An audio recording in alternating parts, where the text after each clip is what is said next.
Olá, bem-vindos a mais um programa A Arte da Guerra com o embaixador Francisco Seixas da Costa, desta vez, como imaginarão, com um formato diferente, uma vez que decidimos falar do acontecimento do ano, da figura do ano e, obviamente, também dos principais temas que marcaram, do ponto de vista internacional, a política global.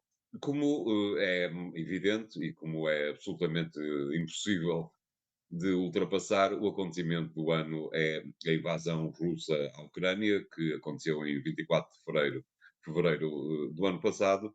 E, embaixador, diga-nos, por favor, o que é que o seu sumário destes 10 meses de guerra na Ucrânia.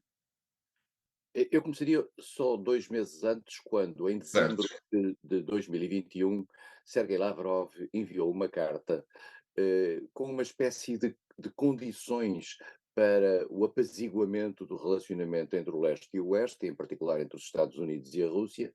Carta essa que propunha, e o pretexto já era a questão ucraniana e a evolução da situação na Ucrânia, que a Rússia achava ameaçadora para a sua segurança, e propunha o regresso às fronteiras de 97 da NATO, isto é, antes do alargamento da NATO aos países, quer Estónia, Letónia e Lituânia, antigas repúblicas soviéticas, quer aos outros países do centro e leste europeu.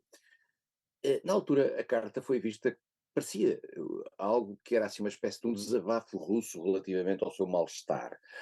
E não foi levada muito a sério. E a noção foi que isto é completamente implausível, e era, sob o ponto de vista prático, voltar a dizer àqueles países aquilo que era a sua decisão interna de entrarem para a NATO não tem sentido, e agora isto regressa ao princípio que a Rússia não quer. Pareceu, de facto, uma coisa implausível. Só que isto na prática fazia parte de um pensamento profundo, que mais tarde veio a declinar-se em várias declarações públicas de Vladimir Putin, no sentido de fazer um reset, para utilizar uma expressão muito típica dos computadores, para voltar tudo ao princípio. E, e na altura não se teve a consciência do caldeirão que estava a criar-se no pensamento russo. Hum, Depois houve uma série de declarações relativamente à Ucrânia e uma movimentação de tropas que muitos viram como uma pressão, e com uma única exceção, e vamos ser aí honestos relativamente a isto, os serviços secretos americanos foram os únicos que disseram isto é um prenúncio de uma invasão. Começa a criar-se uma densificação militar ali à volta. A noção que E o havia, Ocidente respondeu, lá estão eles outra vez, eles, os serviços secretos norte-americanos. exatamente, mas na altura a ideia que havia era, é tão irracional a hipótese de uma invasão, com todas as consequências que isto vai ter no plano internacional, na ruptura de todos os mecanismos, mesmo que frágeis, mas que ainda existem no quadro de uma ordem internacional que vinha desde a Segunda Guerra Mundial e que tinha passado pelo período da Guerra Fria, que tinha passado depois pelo fim da Guerra Fria, pelo apaziguamento, pela détente e depois pelo apaziguamento a seguir. E pensou-se, a Rússia nunca será capaz disto, vai fazer estas ameaças no sentido de manter a pressão, mas nunca será capaz disto. Mas foi. Foi e fê-lo de uma forma extremamente violenta, chamando a operação, e é interessante dizer isto, pode parecer um pouco estranho, chamando a Operação Militar Especial. E porquê que era Operação Militar Especial e não uma invasão? Porque a Rússia considerou, à base de um formalismo que ela própria criou, que foi chamada pelas repúblicas existentes no Donbass, Donetsk e Donetsk, repúblicas essas que só ela própria, a Rússia, reconhece, e que foi chamada para ajudar à situação militar tensa que existia entre essas supostas repúblicas e o governo de Kiev, da Ucrânia. E por isso é que é uma operação militar especial, não é uma invasão da Ucrânia, é a entrada de forças para dentro de dois países que só a Rússia reconhece, e como tal, digamos, tecnicamente a coisa está certa. Só que na realidade, para o resto do mundo que não reconhece essas repúblicas, é uma invasão da Ucrânia, pura e simplesmente. A Rússia não se ficou por aí. E a prova provada é que tentou entrar por cima pela zona da capital, de Kiev, e na segunda cidade, que é Kharkiv, e depois fez rapidamente uma incursão pelo sul, vindo da Crimeia, que ela própria já tinha tomado em 2014, no fundo para tomar a zona de Kherson, que era fundamental como um elemento não apenas da ligação, da sua própria ligação terrestre à Crimeia, mas também do suprimento da água à Crimeia, que vem da zona de Kherson. Ora bem, a Rússia, portanto, tomou claramente a ideia de invadir a Crimeia, a Ucrânia na sua globalidade. Falhou, aparentemente, naquilo que pensava ser um colapso imediato da Ucrânia, no sentido de que isto é uma invasão tão poderosa que vamos por aí para baixo, de repente, a Ucrânia demonstra, em primeiro lugar, que tinha uma capacidade militar maior do que a Rússia estava à espera, e a Rússia demonstra que tinha uma capacidade militar, em termos convencionais, muito inferior e de muito má qualidade. E isso deve ter sido uma imensa surpresa para os russos, somado à imensa surpresa que foi a capacidade militar da Ucrânia, que, por outro lado, acaba por ser apoiada pelo mundo ocidental de forma muito clara. Quando falamos em mundo ocidental, estamos a falar dos Estados Unidos em 90%. eh, Claro. e mais do que isso, isto cria dentro da União Europeia uma união que a Rússia não estava à espera. A Rússia estava à espera que precisamente a dependência do gás que tinha dentro da União Europeia provocasse, digamos, um split, uma quebra de vontades. Não foi isso que aconteceu, pelo contrário, os países da União Europeia uniram-se todos na recusa, muito provocada também pelo choque na opinião pública a comunicação social, os mídia, as televisões tiveram um efeito muito importante nesse aspecto, no choque e o escândalo que era a invasão e o caráter violentíssimo da invasão, com denúncias de atrocidades cometidas em várias áreas no quadro dessa invasão. A União Europeia uniu-se. Nem sequer, peço desculpa por interromper, embaixador, nem sequer a cintura externa da ex-União Soviética, com com a Hungria a destoar um pouco, mas não tanto quanto isso, nem sequer essa cintura externa esteve ao lado da Rússia, uma vez que, em princípio, sem se perceber muito bem o que é que estava a acontecer, essa cintura externa poderia ser a zona de batalha a seguir, não é? Exatamente, porque tinha medo da Rússia. Porque apesar de tudo, da constatação da inferioridade ou da menor capacidade em termos convencionais da Rússia, que tem, apesar de tudo, lá por trás o poder nuclear sempre como ameaça última, mas esses países têm hoje uma cultura profundamente antirrussa. Nos Bálticos, claramente, mas também na Polónia e na Roménia. A Hungria é o único caso, porque a Hungria também é um país que vive em contraciclo com a lógica interna dentro da União Europeia e, portanto, e de certa maneira, o autoritarismo de Viktor Orban, no fundo, confunde-se também com o autoritarismo de Exatamente, Vladimir Putin.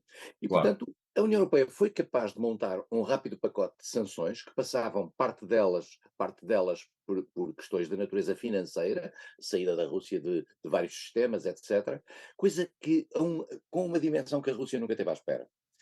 Mas apesar de tudo, vale a pena dizê-lo, a Rússia tinha uma capacidade financeira para sustentar isto, porque depois de um ano ainda consegue resistir, o que significa que havia fundos importantes para isto. A União Europeia não foi capaz de montar umas sanções na parte energética, porquê? Porque havia países da União Europeia que tinham uma grande dependência e têm ainda alguma dependência energética da Rússia, e portanto a União Europeia manteve as sanções fora do quadro energético, e o quadro energético virá muito mais tarde. Foi possível. A União Europeia pagou um grande preço, e os países da União Europeia e o chamado Ocidente alargado, como alguns teóricos dizem, pagaram um grande preço, porque, na realidade, o peso da energia acabou por refletir-se na inflação interna e no custo de vida, mas não obstante isso, mantiveram a sua unidade. Por outro lado, no plano político, os Estados Unidos conseguiram, e vale a pena lembrar que Donald Trump considerava obsoleta a NATO. A França, há 2 anos ou 3, considerava em morte cerebral essa mesma NATO. Ora, não só essa mesma NATO conseguiu reaparecer, como mais do que isso, países como a Suécia e a Finlândia, que tinham uma cultura de neutralidade profunda, acabaram por pedir a adesão à NATO. O que significa que a Rússia acabou por reforçar e por ser um grande fator de união na NATO. Há quem diga que é preciso Exatamente. agradecer à Rússia isso mesmo. Outro ponto importante neste quadro é o que se passou com a Alemanha. A Alemanha que vinha historicamente a ter uma posição relutante relativamente ao seu rearmamento, decidiu duplicar praticamente o seu investimento em matéria militar, e mudou de posição e toda a sua complacência, que se dizia muito ligada à dependência energética para com a Rússia, acabou por se alterar, e a Alemanha, embora com um governo de coligação com três fações difíceis de conjugar, sob a liderança de Scholz, conseguiu ter uma posição e ir construindo uma posição, eu diria, à revelia daquilo que era a sua atitude tradicional. A França manteve até muito tarde a tentativa de garantir um diálogo com a Rússia, e tentar manter as portas abertas, numa perspectiva que a mim me parece correta, que é, mais cedo ou mais tarde, nós temos que nos dar com a Rússia, portanto, a arquitetura europeia de segurança um dia terá de ser feita com a Rússia, com Putin, sem Putin, mas aqueles vizinhos estão ali para ficar. De qualquer forma, este não é, aparentemente, o timing para isso. E por outro Exatamente, não lado, estamos em fase de haver neutralidades, não é? Aliás, é um pouco como em qualquer guerra, não há neutralidade face à guerra, por muito que os estadistas sim, tentem provar que isso é verdade, não é? aliás, essa neutralidade foi testada nas Nações Unidas nas sucessivas resoluções. As Nações Unidas estão bloqueadas porque, sendo a Rússia membro permanente do Conselho de Segurança, não há nenhuma resolução tomada nas Nações Unidas contra a Rússia. Esta é uma Claro. regra de ouro, particularmente para os 5 membros permanentes do Conselho de Segurança. Sempre que um deles está envolvido, o próprio secretário-geral fica de mãos atadas. E nas Nações Unidas, as posições internacionais contra a Rússia foram fortes, mas, vale a pena dizê-lo, as abstenções, isto é, a não condenação, mas a abstenção, envolveu muitos países e, em particular, trouxe para o lado da Rússia. Não era expectável, mas na altura ninguém tinha testado isso, a China, de certa maneira, e deixou numa posição de meio caminho países da importância da Índia e muitos países africanos e muitos países asiáticos. E, portanto, o mundo entrou numa nova fase de Guerra Fria, um lado tutelado pelos Estados Unidos e por aqueles que os seguem e pelos seus amigos, digamos em particular a Europa, o mundo transatlântico, mas também outros países à volta do mundo, nomeadamente aqueles países que, na Ásia têm bastante medo da China, e por outro lado o chamado terceiro mundo, o mundo próximo da China, próximo da Índia, no fundo, na velha história da Conferência de Bandung dos anos 50, acabou por ficar numa neutralidade, isto é, não votando a favor da Rússia, mas de certa maneira numa certa neutralidade, o que permitiu à Rússia mostrar que, apesar de tudo, podendo muito estar contra ela, ainda tem muitos que hesitam condená-la. Ficou admirado o embaixador, para uma resposta rápida, por favor. Ficou admirado que na CPLP essa divisão tivesse ficado tão nítida, isto é, houve uma série de países da CPLP que exatamente se abstiveram na condenação à Rússia. Esses países são os países mais frágeis e são países que têm dependências internacionais, nomeadamente nas ligações com a China, e portanto eu não fiquei nada surpreendido. A CPLP não tem uma tradição em matérias desta magnitude de ter uma posição comum e eu nunca esperei que a viesse a ter. Muito bem. Vamos fazer aqui o primeiro intervalo do programa de hoje. Voltamos já de seguida. Até lá.